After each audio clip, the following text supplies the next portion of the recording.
Welcome back. Forward Pass continuing on. One final segment here. I am Justin Bino. Thank you for listening. We're going to talk some Oakland Raiders.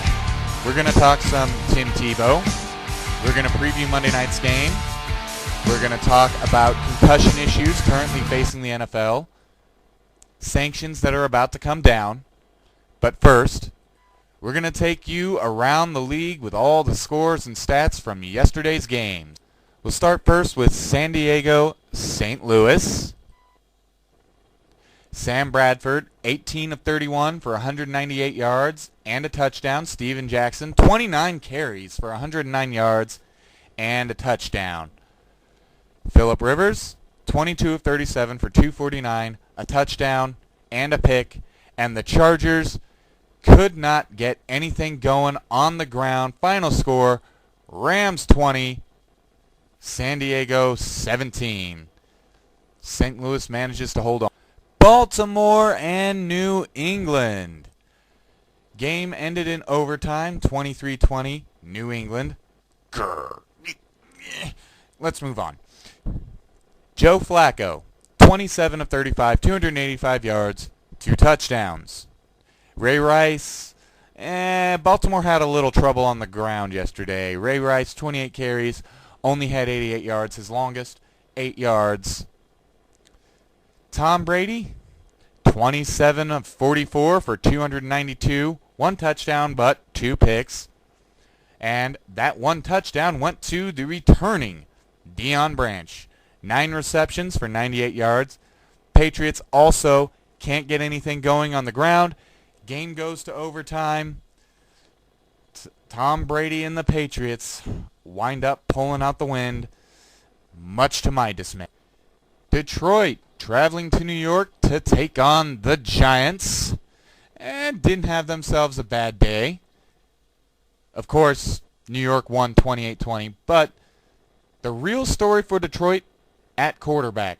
Sean Hill goes 9 of 15 for 91 yards and a touchdown, but then leaves with a fracture in his right arm. Third string quarterback Drew Stanton comes in, goes 19 of 34 for 222 yards, a touchdown, and a pick. And, oddly enough, Drew Stanton was also Detroit's leading rusher. 3 carries for 30 yards, so the running game for Detroit yesterday was atrocious. New York, Eli Manning, 20 for 30, 177 yards, 2 touchdowns.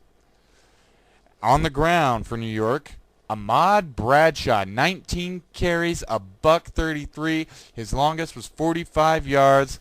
Not a bad outing by Eli Manning and company. Atlanta traveling to Philadelphia to take on Kevin Kolb and the Eagles. Matt Ryan, 23 for 42, 250 yards, 2 touchdowns, 1 pick. They shied away from the running game yesterday. Michael Turner really couldn't get anything going. 15 carries for 45 yards. His longest was 9. Now for the Eagles, Kevin Kolb, 23 of 29 for 326 yards, 3 touchdowns, 1 pick. That to me is the real story in Philadelphia right now.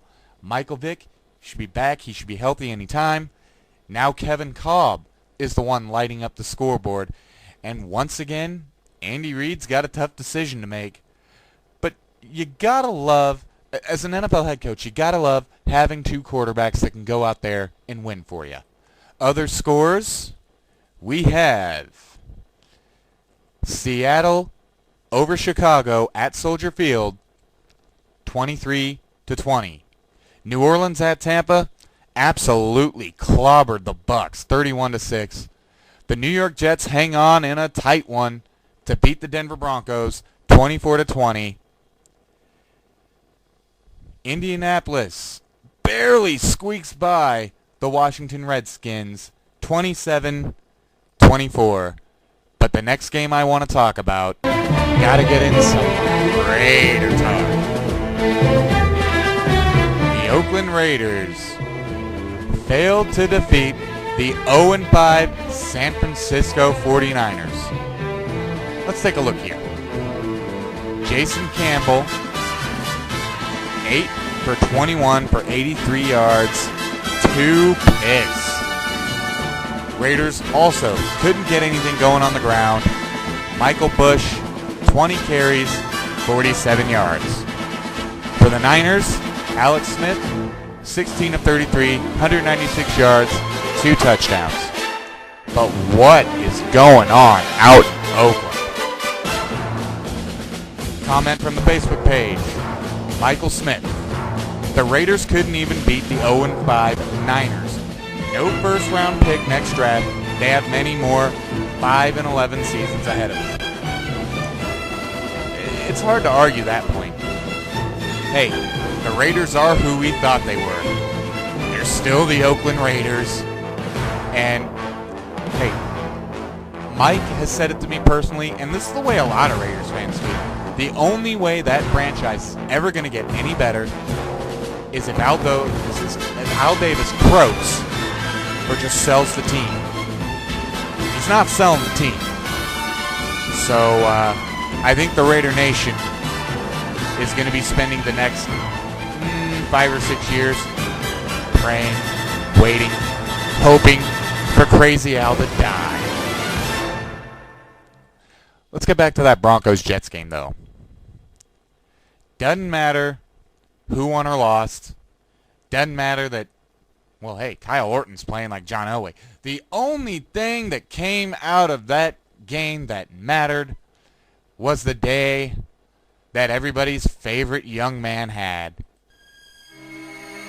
Timothy Richard Tebow. You remember him. Formerly of the University of Florida. First-round draft pick by the Broncos. Got in to play a little bit of quarterback yesterday. Got himself his very first rushing touchdown. That sounded a little something like this. First and goal just outside the 5. Tebow takes the snap.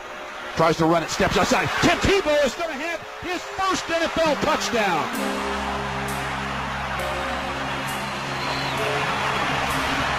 Tebow to the edge on the right side, and the Broncos to within an extra point of tying this game at 7. I imagine somebody will give him the football, don't you think? Well, Denver fans, you asked for it, and you got it. Tim Tebow around the right edge with the lead block from Ryan Clady. Great way to start his career in Denver uniform. A great way to start his career in a Denver uniform indeed. Way to go, guy. Proud of you. I guess the fact that you're an NFL first-round pick, probably the greatest player in college history, a millionaire, and so strict to your religion that you are still a virgin and you're still waiting for marriage. But I guess that all paid off for you, Timmy. Good job. I also want to talk about the concussion injuries, the concussions, all that stuff facing the NFL. Now, Aaron Rodgers got hit last week. He passed all of his tests and was able to play this week. But concussions have been a big issue for the NFL over the last couple of years, and they've gone a long way to try to ramp up the awareness, try to increase player safety, and try to prevent these types of injuries from happening.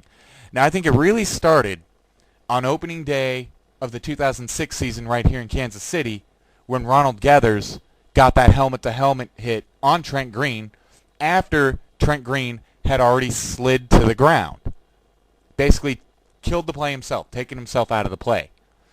And Ronald Gathers, while Trent Green is laying there on the ground, is flying down onto him, helmet first. And that's exactly, those hits are exactly the type of hits that got Eagles wide receiver Deshaun Jackson and Redskins tight end Chris Cooley concussions yesterday. And now the NFL is getting ready to do something about it. An article on NFL.com this morning has Ray Anderson, the NFL's Executive Vice President of Football Operations, talking about how the fines aren't working and how the penalties are going to be ramped up for anyone who lays a helmet-to-helmet hit on anybody. It doesn't matter if it results in a concussion or not. These kind of hits are dangerous. You cannot lead with the crown of your helmet, no matter where you're trying to tackle the guy, but especially when you're going for their head. Ray Anderson, Executive VP of Football Operations for the NFL, quote, "Fines aren't getting it done. Suspensions will get their attention." And the reason is, quote, "needing to change the culture when it comes to head and neck injuries like these." And he did have it right when he called the repercussions of hits like these life-threatening. You have to understand what a blow to the head can do to someone. You gotta understand that. And oh wow. Well, looks like I'm out of time already. Not gonna be able to get to the Monday night game. I'll get a quick thought in. I'm sold on David Garrard. I believe he's a good quarterback, but I think the Titans get it done tonight. I think Tennessee wins it by at least 10. Thank you for tuning in. The inaugural edition of the Forward Pass. I am Justin Bino. Thank you so much for listening. Be sure to join me next week. See ya.